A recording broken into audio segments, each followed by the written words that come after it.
Vlog 12. Hi. Today I wanted to talk about my religious history or my past, the way I was brought up, what I was taught.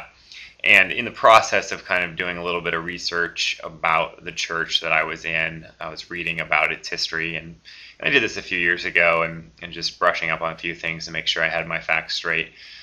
And I don't really have time to go into it today in any great detail, but I will probably tomorrow or sometime later this week.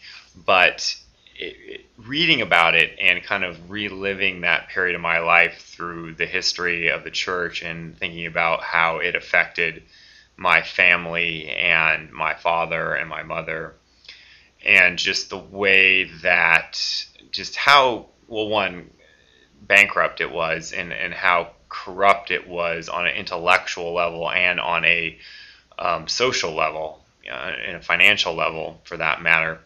And it just really, I find myself, I started to research it, an hour or two ago, and I just found myself getting so upset and so angry about not necessarily the way it happened, but the fact that it did happen, and it did happen to me and my family, and it just seems so utterly pointless.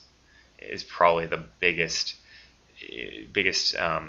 problem I have with it when I think about it. Is it didn't have to be this way. It didn't have to waste my entire childhood with that, and with the foolishness is really the best term, and just an anger about that foolishness and stupidity of choosing that path, or my family choosing that path to a certain degree.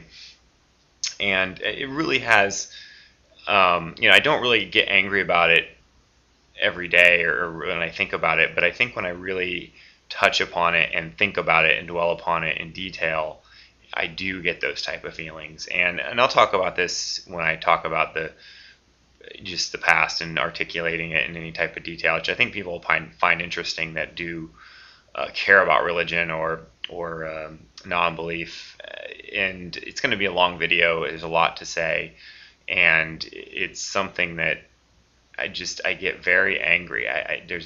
When I scratch the surface, I think about it, and I still, even though it's been, I've almost been separated of it as long as I've been, that was just the first half of my life. In the second half, I've been completely separated from it. But it is a very sore subject. So, I won't say anything more than that. And sorry for the kind of lack of content in this vlog, but stay tuned, I guess. So I'll see you tomorrow. Bye.